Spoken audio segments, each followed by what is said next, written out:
The crystal chandelier cast a warm glow over my parents' dining room as everyone gathered for their 35th anniversary dinner. Mom had gone all out as usual: fine china, sterling silver cutlery, and expensive champagne that probably cost more than most people's monthly rent. I adjusted my simple black dress, feeling distinctly underdressed compared to my sister Olivia's designer outfit. "Emma, you could have dressed up a little," Mom said with that familiar disapproving tone as I took my seat. "This is a special occasion." I bit back a retort. At 29, I was tired of defending my lifestyle choices. While Olivia had followed the path they'd laid out: prestigious university, high-powered finance career, engagement to a wealthy banker, I'd chosen to become a teacher, much to their endless disappointment. "Leave her alone, Diana," Dad said, but his tone suggested he agreed with Mom. "Let's focus on the good news we have to share." I sipped my water, watching as relatives filled the remaining seats. Aunt Margaret, Uncle James, cousins I barely saw except at these formal gatherings, all of them successful by my parents' standards, all of them ready to judge anyone who didn't meet those same standards. "Where's Jason?" Olivia asked, referring to my boyfriend of 2 years. "Couldn't afford the gas to drive here." I ignored the jab. Jason was working late at his engineering firm, finalizing a major project. Not that my family would understand the concept of actual work. Most of them had inherited their positions or married into money. "Now then," Dad stood, raising his champagne glass. "Diana and I are so happy to have everyone here to celebrate 35 wonderful years together. But we have another announcement to make." Mom beamed, reaching for Olivia's hand. "As you know, Olivia and Charles are getting married in 6 months. We want their wedding to be absolutely perfect." I could already feel where this was going. Every family gathering somehow turned into a celebration of Olivia's achievements. "The venue they've chosen is quite exclusive," Dad continued, his chest puffing with pride. "And to help give them the dream wedding they deserve, we've made an important decision." My mother's eyes sparkled with excitement. "We're selling the lake house." The lake house. My stomach dropped. The small cottage where I'd been living for the past 3 years. The only place that had ever felt truly mine. "What?" I managed to keep my voice steady, though my hands were shaking under the table. "Oh, don't worry, dear," Mom waved dismissively. "We'll give you plenty of time to move out. 3 weeks should be enough, right?" Olivia smirked. "It's not like you have many possessions to pack anyway." I thought about my carefully tended garden, the home office I'd set up, the memories I'd built there. "You can't sell it. That's my home." Actually, Dad's smile turned smug. "It's already sold. The papers just need to be signed tomorrow." The room spun slightly. Tomorrow. They'd arrange all this without even telling me. "Don't be dramatic, Emma," Mom said, noticing my expression. "It's just a house. And it's not like you were paying market rate rent anyway. We've been very generous letting you stay there so cheaply."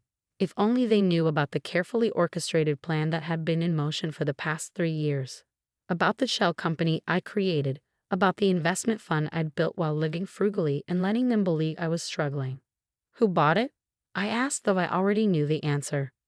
"Northern Lake Properties," Dad replied. "They made an excellent offer. Much more than that old place is worth, really." I reached for my bag, fingers brushing against the folder I'd brought just in case this moment arose. "Northern Lake Properties," I repeated slowly. "Interesting name." "Well, it doesn't matter what they're called," Olivia interjected. "The point is, the money will help fund my perfect day. It's not like you were doing anything important with that space anyway." The room hummed with murmured agreement. Of course they'd support this. In their world, Olivia's wedding was infinitely more important than my home. "Did you know," I said, keeping my voice casual as I pulled out the folder, "that Northern Lake Properties is actually a subsidiary of Summit Investment Group?" Dad frowned slightly. "What does that matter?" "And Summit Investment Group," I continued, laying out papers one by one, "is owned by Horizon Capital Partners." "Emma," Mom's voice held a warning tone. "Nobody cares about corporate structures. The point is," I cut in, finally pulling out the deed. "Horizon Capital Partners is my company. I established it 3 years ago, right before I moved into the lake house." The silence that fell over the room was absolute. Even the usually chattering cousins fell quiet, all eyes fixed on the documents I was spreading across the fine linen tablecloth. "What?" What are you talking about? Dad's voice had lost its smugness. I'm talking about the fact that I bought the lake house through my investment company 3 years ago. When you thought you were letting me live there cheaply, I was actually letting you believe you still owned it. Olivia's champagne glass slipped from her fingers, shattering against the hardwood floor. Nobody moved to clean it up. That's impossible, Mom whispered. You're a teacher. You couldn't afford. I'm a teacher who also happens to run a successful investment firm. I corrected her. I just never saw the need to brag about it, unlike some people. Dad's face had turned an interesting shade of red. You're lying. Show me proof. I slid the deed across the table, along with documentation showing the complete ownership chain from Northern Lake Properties to my holding company. It's all here, I said quietly. Every legal document, every transfer, every corporate filing. The lake house has been mine for 3 years. You just signed a sale agreement with your own daughter. The silence in the room was deafening as my father examined every document with trembling hands. His reading glasses had slipped down his nose, and for the first time in my life, I saw genuine fear in his eyes. This can't be real, he muttered, flipping through the pages again. There must be some mistake. No mistake, I said calmly, pulling up my investment portfolio on my phone. Would you like to see the other properties I own? The apartment complex in downtown, the office building on 5th Street, or maybe you'd be interested in seeing who really owns the venue where Olivia's planning to have her wedding. Mom's hand flew to her chest. The Grand Plaza? That's yours too. I nodded. Through another subsidiary. I bought it last year when it went up for sale. Olivia's exclusive venue has been mine all along. But you live so simply, Aunt Margaret interjected, her voice wavering. Your clothes, your car. Because I understand the difference between showing wealth and building it, I replied, something this family seems to have forgotten. Olivia, who had been uncharacteristically quiet, suddenly found her voice. This isn't fair. You've been lying to us all this time, pretending to be poor, making us feel sorry for you. I turned to her, raising an eyebrow. Sorry for me? When did any of you feel sorry for me? You spent years mocking my choices, belittling my career, treating me like I was somehow less than you because I didn't flaunt my success. But you're a teacher, Mom stammered. How did you? Yes, I'm a teacher. I teach because I love it, because it matters. But did you ever wonder what I did with my evenings, my summers? While Olivia was posting photos of her luxury vacations, I was building an investment empire.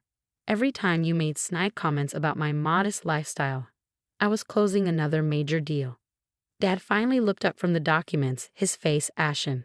The sale agreement we signed is legally binding, I finished for him. You agreed to sell the lake house to Northern Lake Properties, my company, for $3 million. Except I already own it, so now you've essentially agreed to sell me something I bought years ago.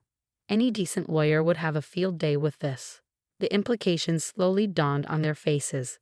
They hadn't just lost control of the lake house. They'd exposed themselves to potential legal consequences.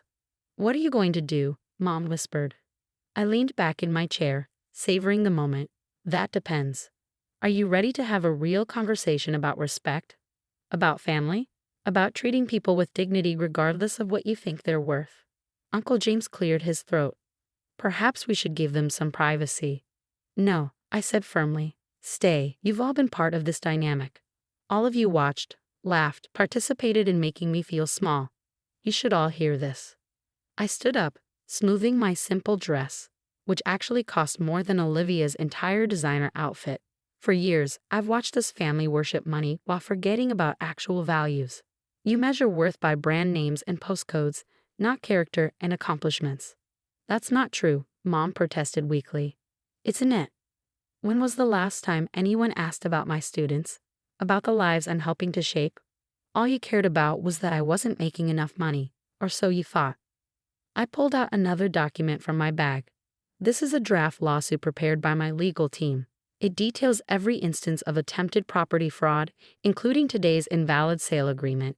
It also includes evidence of tax evasion I've discovered in Dad's business dealings. Dad's face went from ashen to gray. You wouldn't. Try me. I met his gaze steadily. I spent years documenting everything, building my case while you were building your egos. Olivia jumped up, her chair scraping against the floor. You're just jealous. You're trying to ruin my wedding because you can't stand that I'm more successful. I laughed, the sound echoing in the tense room. Successful? Let's talk about success, sister dear. Your firm, Wellington Financial. I own 30% of its shares through one of my holding companies. That promotion you got last month? I voted for it during the board meeting. You don't even realize you've been working for me. She collapsed back into her chair, face drained of color. Now, I continued, gathering the documents back into my folder. Here's what's going to happen.